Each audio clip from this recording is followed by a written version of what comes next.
जय माता दी। ठीक है आप लोग। तो वर्क पे कितने लेक्चर हो गए? आई थिंक 2 ना, 2 लेक्चर हो गए। आज हमको किस पर बात करनी है? टाइप्स पर, राइट है? क्लियर है ना? ठीक है। तो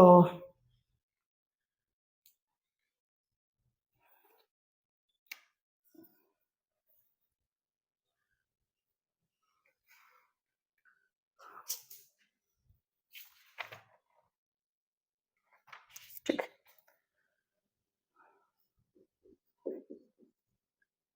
टाइप्स ऑफ वर्ब, राइट? आज का टॉपिक हमारा है टाइप्स ऑफ वर्ब, राइट? अब इसको सबसे पहले हम, चूंकि रीजन है कि जब हम आप वर्ब के प्रकार की बात करते हैं तो हमको आपको बहुत से कॉन्टेक्स्ट में बहुत से सारी चीजों को समझना पड़ता है। आई बात समझ में ना? क्योंकि जब हम आप वर्ब काइंड्स की बात करते हैं तो इसमें काफी सारी चीजें आती हैं। ठीक है, अगर आप ये देखना चाहें कि मेनली वर्ब के कितने टाइप होंगे, ठीक है ना, कितने टाइप होंगे, तो प्राइमा फेसी इसके 2 ही टाइप मेजरली देखने को मिलते थे। कितने? 2। एक हो गई आपकी क्या, फाइनाइट वर्ब, और एक हो गई नॉन फाइनाइट वर्ब। ठीक है ना? एक होती है फाइनाइट वर्ब और एक होती है नॉन फाइनाइट वर्ब। क्लियर है? अब अगर हम आप ये बात करें कि what is the main difference between finite verb and non finite verb, then we have to remember one thing always. The main difference between finite and non-finite verb is that finite verbs change as per the number, person or the tense of the subject. Number of the subject, tense, person, right? But non-finite verbs don't change as per the number of the subject or person, right? Subject के number, person और tense के according जो verb change हो जाए वो finite verbs होंगी, और जो नहीं चेंज होगी वो क्या होगी? नॉन फाइनाइट वर्ब्स होगी। आई बात समझ में? अब ऐसी जितनी भी वर्ब्स, अब वो चाहे आप जिस प्रकार में पढ़ते हो, जो चेंज हो रही है सब्जेक्ट के अकॉर्डिंग या फिर टेंस के अकॉर्डिंग कभी, या पर्सन के अकॉर्डिंग, तो समझ लेना वो किस कैटेगरी में आएगा? फाइनाइट वर्ब की कैटेगरी में। और जो नहीं होगा वो नॉन फाइनाइट में आएगा। ठीक है? तो जब इस तरीके से हम अगर आप बात करें तो एक अगर हम आप ले कि फाइनाइट वर्ब, एक मतलब कैटेगराइजेशन करने का प्रयास करें अगर, ठीक है, अब आप जैसे लल्लू बच्चे तो हो नहीं, ठीक है ना, कि मतलब हाई स्कूल इंटर बस ऐसे हवा में पास कर लिए, ऐसा कुछ है नहीं। ठीक है ना? अब देखो, जैसे आप बात करते हैं ट्रांसिटिव वर्ब की, ठीक है, चेंज होती कि नहीं होती? बिल्कुल होती है। आप बात करते हैं इंट्रांसिटिव की, चेंज होती कि नहीं होती? होती है। आप बात करते हैं हेल्पिंग की, होती कि नहीं होती? होती है ना। हेल्पिंग मतलब क्या? ऑक्सिलरी। हेल्पिंग मतलब क्या? ऑक्सिलरी। आप बात करते हैं लिंकिंग वर्ब की, चेंज होती कि नहीं होती? अगर आप बात करेंगे फ्रेजल की, चेंज होती कि नहीं होती? बोलिए। Give up, gives up, bring up, पालन पोषण करना, ब्रिंग्स अप, वह पालन पोषण करती है, सी ब्रिंग्स अप, मैं पालन पोषण करता हूं, आई ब्रिंग अप। चेंज हुई नहीं हुई? सब चेंज हो रही। मतलब ये सब फाइनाइट वर्ब्स के सब कैटेगरीज हैं। कोई दिक्कत? अब बात कर लीजिए नॉन फाइनाइट वर्ब की। किसकी? नॉन फाइनाइट की।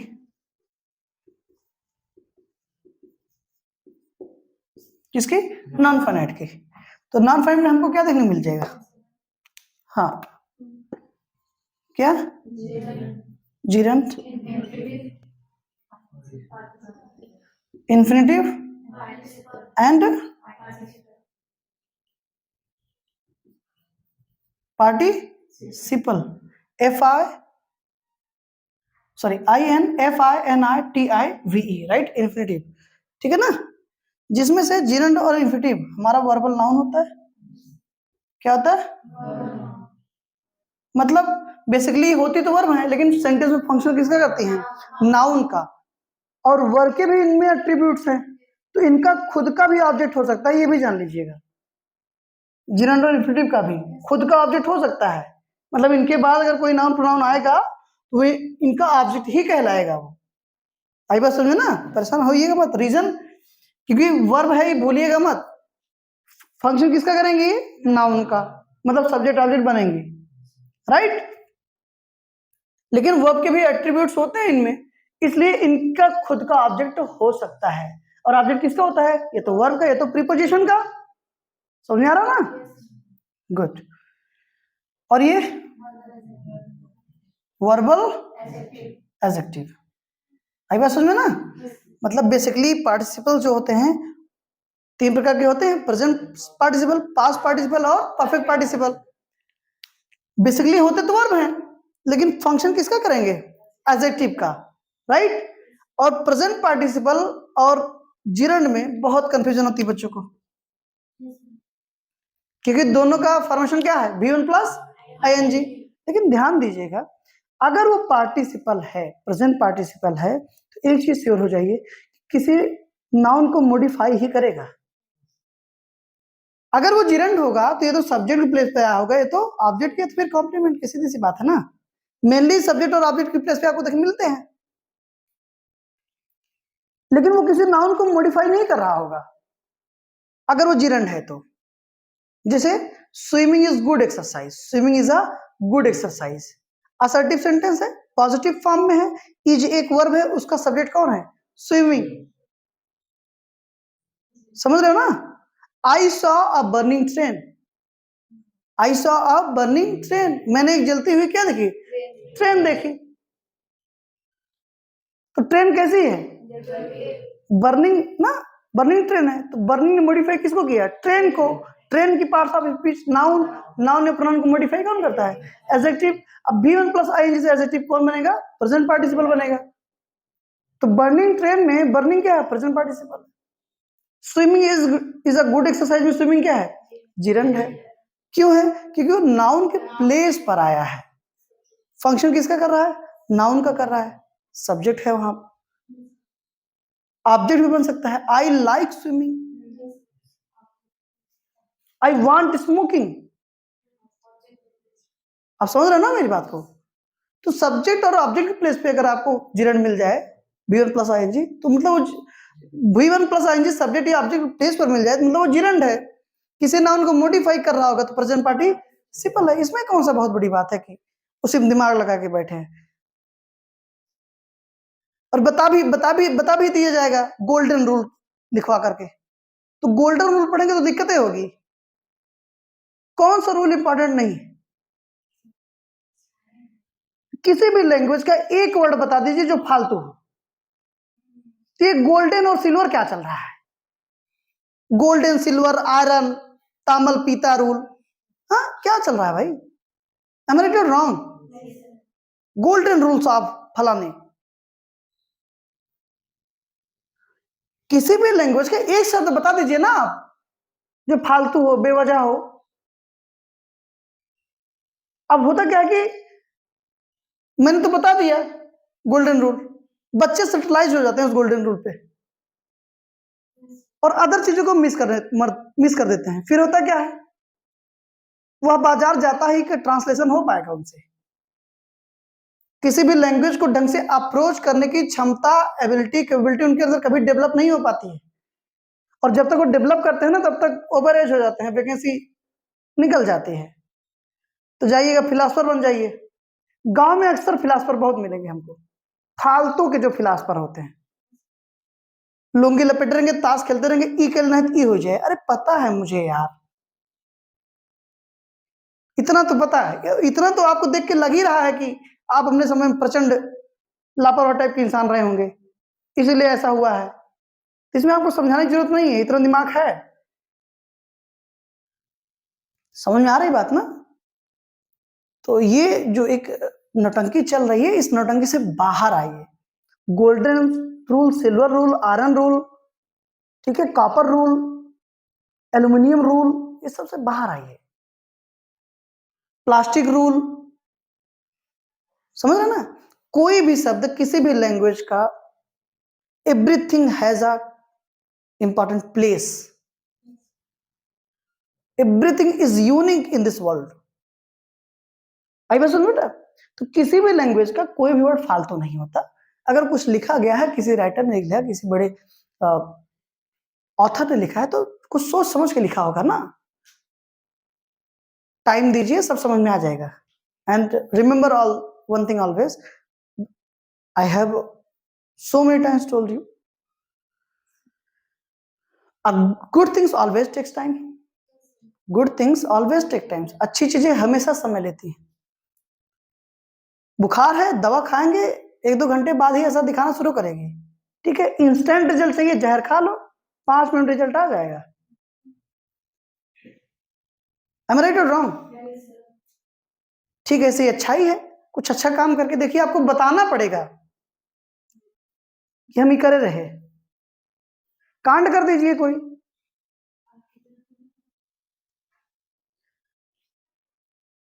आप ये पता भी नहीं पाएंगे कि इनको कैसे पता चल गया। समझ आ रही बात है बेटा? ये चीज, अच्छी चीजें हमेशा समय लेती है। फिर वही चीज की बच्चे जिंदगी भर पढ़ लिए गुलाब जामुन को करेला समझकर, तब उनको जिंदगी में ही लगेगा कि करेला मीठा होता है। आई बात समझ में ना? तो चीजों को पढ़ने की अप्रोच हमारी सही होनी चाहिए।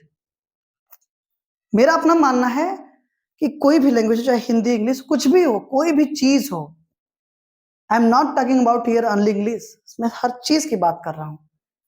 पढ़िए तो सही पढ़िए, अदरवाइज मत पढ़िए। रीजन क्या बेटा ना, जैसे ये सुनने में बड़ा अच्छा लगता है कि गलतियां करके सीखो। लर्निंग बाय डूइंग बहुत अच्छी चीज है, लेकिन हर कॉन्सेप्ट में नहीं। कि हमको बेहतर सीखना है तो पहले चले घटिया सीखें, फिर बेहतर सीखें। पहले घटिया लोगों से पढ़ें, फिर अच्छे लोगों से पढ़ें। घटिया लोग मतलब जो भी पढ़ा रहे हैं वो वन ऑफ द बेस्ट हैं सब अपने फील्ड में, लेकिन अगर अपना सब्जेक्ट पढ़ा रहे हैं तो टाइम पास करें तब नहीं। क्योंकि टाइम पास वो 2-4 हजार के लिए कर रहे हैं, और उस 2-4 हजार के चक्कर में हर साल पता नहीं कितनी जिंदगियां रास्ते लग रही हैं। तो 4 तरह की कलम खोस लेने से कोई टीचर नहीं बन जाता है, ठीक है। कि जेब में नीली, पीली, काली, उजर की करिए खोस लिए, आई एम अ टीचर। समझ गया ना? इस प्रोफेशन का मजाक बनाने वाले यही लोग हैं। जो आज इतना क्वेश्चन मार्क लग रहा है, किसकी वजह से लग रहा है? इन्हीं लोगों की वजह से। ऑलराउंडर टाइप के जो लोग टहल रहे हैं समाज में, क्या पढ़ाएंगे? सब पढ़ा देंगे, नो प्रॉब्लम। 400 रुपये में हर सब्जेक्ट। अच्छा, गार्जियन भी क्या पढ़ रहा है बच्चे उससे मतलब थोड़ी है, सब पढ़ ले रहा है। मतलब इससे वो भी सिर्फ एक खाना पूर्ति कर रहे हैं बस। मैं क्वेश्चन मार्क नहीं लगा रहा हूं, मैं बस ये कह रहा हूं कि जो अवेयर गार्जियन वो पता करता है कि उसका बच्चा, उनका बच्चा किससे पढ़ने जा रहा है, बखिया उधेड़ देते हैं।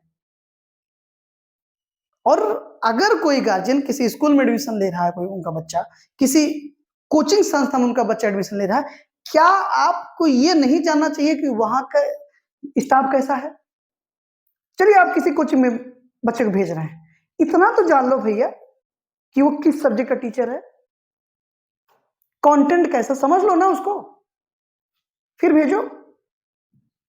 ये सुनने में तो बड़ा अच्छा लगता है कि गलतियां करके सीखो, बहुत अच्छी बात है, हर केस में नहीं साहब।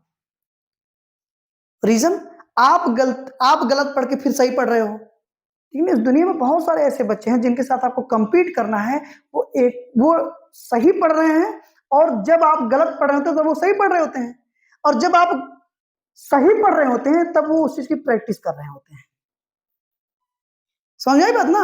और जब ये दो कैटेगरी के बच्चे एक साथ किसी भी कंपटीशन में बैठेंगे तो धुआं कौन करेगा आप जानते हैं, जो सही पढ़ा है, जो दबा के प्रैक्टिस किया है। Am I right or wrong? उनको चीजें परेशान नहीं करती। तो लर्निंग बाय डूइंग कॉन्सेप्ट बहुत अच्छा है, लेकिन हर केस में नहीं। जैसे अब आपको आर्टिकल के बारे में जाना, धारा कि किस केस में कौन सी धारा लगती है, तो चलो पहले मर्डर कर दो, चोरी कर लो, कि लर्निंग बाय डूइंग हमको जानना है कि हमारे ऊपर कौन कौन धारा लाके कौन मुकदमा चले, सीखा था ही हम। अरे जिंदगी तबाह हो जाएगी साहब। कॉन्स्टिट्यूशन उठा लीजिए, ढंग से पढ़ लीजिए, या फिर किसी एडवोकेट के पास पहुंच जाइए, किसी वकील के पास पहुंच जाइए, दुआ सलाम कर लीजिए, चाय पानी करा दीजिए, चाचा भैया बाबू कह लीजिए, समझा देंगे क्या समझना चाहते हो आप। कि यहाँ लर्निंग बाय डूइंग का कॉन्सेप्ट अपनाओगे, करके सीखेंगे कौन सी धारा लगती है, करके सीखिए, फिर सब समझ में आ जाएगा कौन सी धारा लगती है। Am I right or wrong? This is not a matter of laughing. This is the matter of thinking. Nowadays, these things continuously goes, or you be considered in other words going on, चल रही है। तो इससे जैसे मैं अपनी चीज छोड़कर किसी और चीज के लिए अप्रोच कर रहा हूं, मेरा कोई दिक्कत नहीं है, लेकिन आपके लिए दिक्कत है। मेरी बात आप समझ रहे हो ना, आपके लिए दिक्कत है।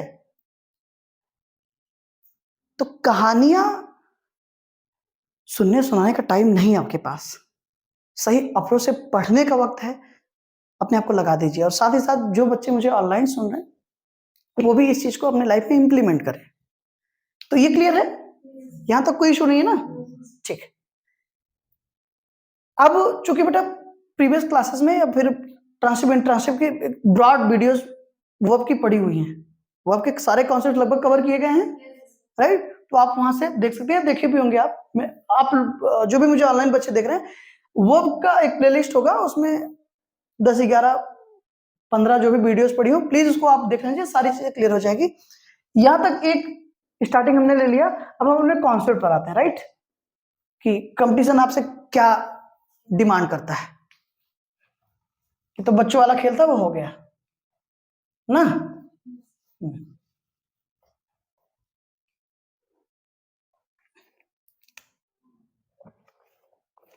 अब देखिए, हम सबसे पहले बात करेंगे किसकी बेटा, ऑक्सिलरीज की। किसकी?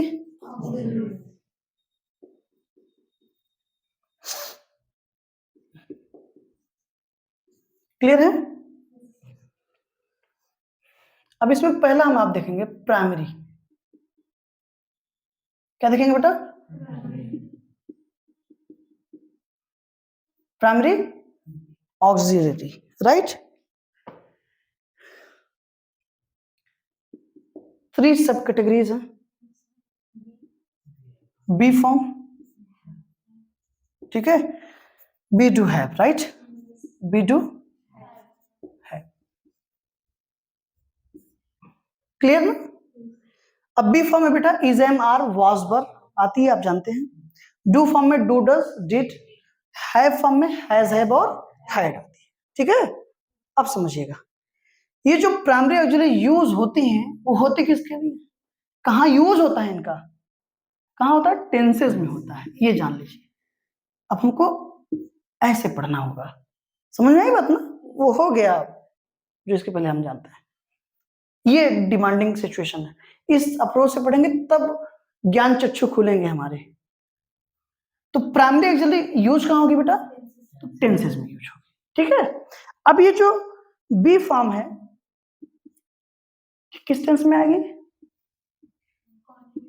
हाँ, किसमें आएगी? कॉन्टिन्यूअस में। डू सिर्फ इंडेफिनिट बोलिए बेटा, पास में नहीं आएगी क्या?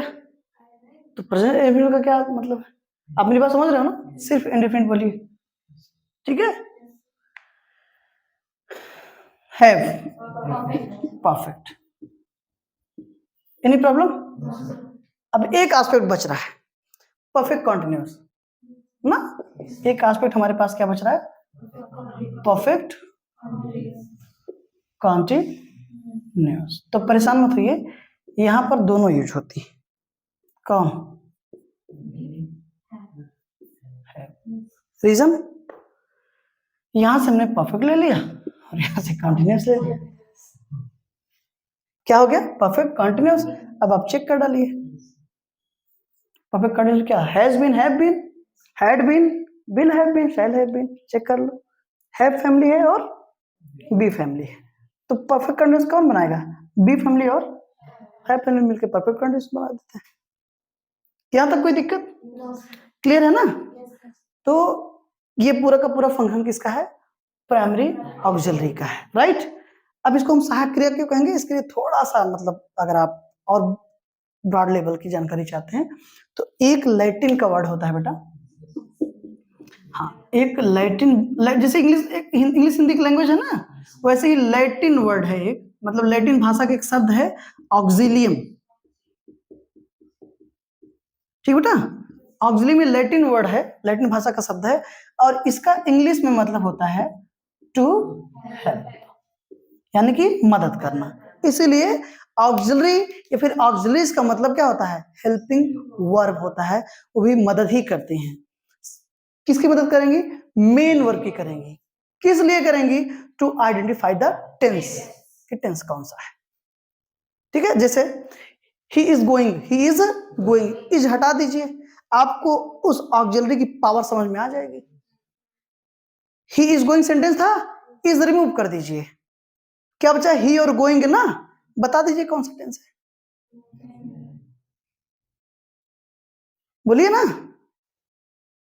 Are be in the situation to say yes or no और to tell about any kind of tense?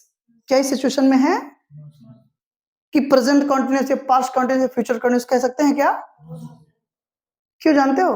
Lacking of auxiliary verb. कोई भी लगा दीजिए, टेंस क्लियर हो जाएगा। इज लगा दोगे, इज एम आर लगा दोगे, प्रेजेंट कॉन्टिन्यूस हो जाएगा। वाज पर लगा दोगे, पास्ट कॉन्टिन्यूस। आप समझ गए ना? विल भी शैल भी कर दोगे तो फ्यूचर कॉन्टिन्यूस हो जाएगा। तो ऑक्सिलरी वर्ब जो होती है, जो सहायक क्रियाएं होती हैं, वो मेन वर्ब की हेल्प करती हैं। क्या करने के लिए? टेंस को आइडेंटिफाई करने के लिए। कितना है? क्लियर है? May I raise this? Okay,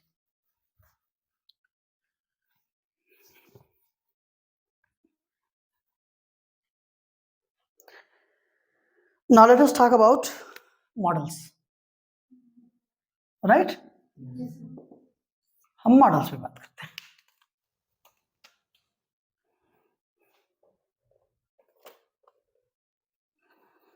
अब एक चीज समझ लीजिएगा, कि जो मॉडल्स होती हैं बेटा ना, जैसे कैन, कुड, क्या, क्या, ये सब समझ रहे हो ना, ये सब के सब सिर्फ एक वर्ड जान लो बस, और इस एक वर्ड को जितने भी मॉडल्स आपने अभी तक पढ़े होंगे, जितने भी पढ़े होंगे, जितने भी कॉन्सेप्ट आपने रट रटा के पढ़ाए होंगे, एक वर्ड अप्लाई कर लेना बस, जो लिखने चल रहा हूं।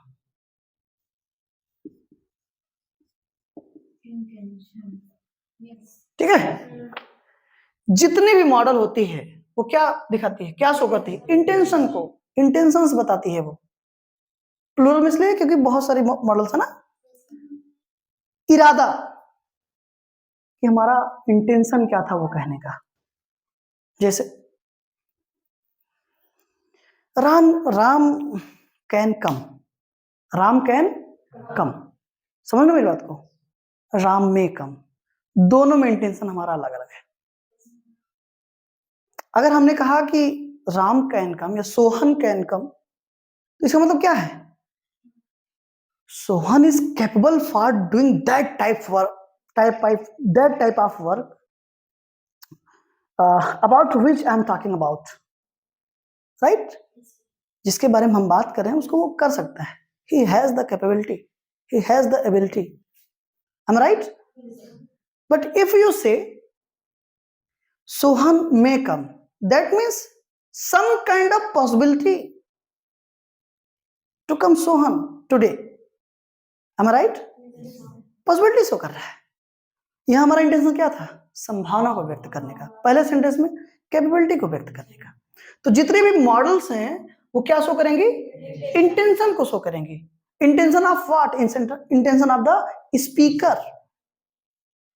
किसका इंटेंशन? स्पीकर का इंटेंशन। क्लियर है?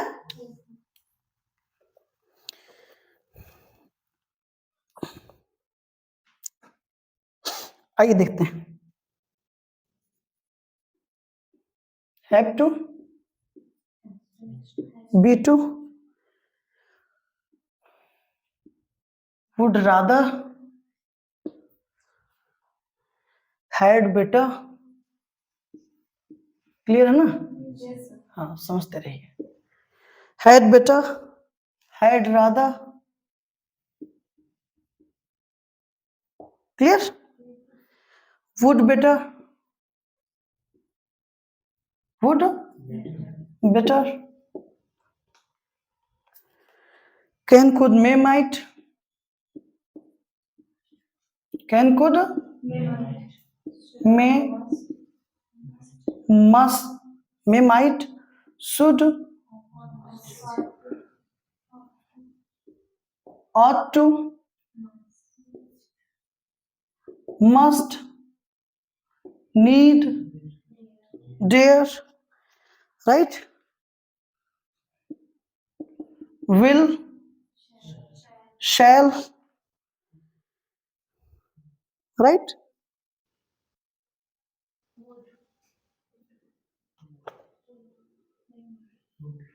Etc. राइट बेटा? Any problem? अब इससे क्या समझ में आया ये समझ लीजिए थोड़ा सा।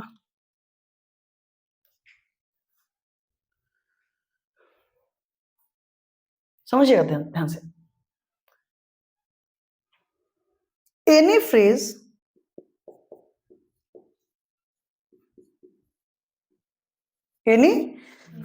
or any word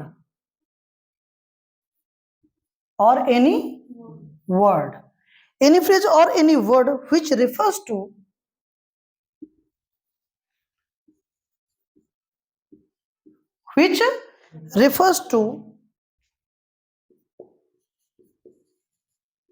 क्या बेटा?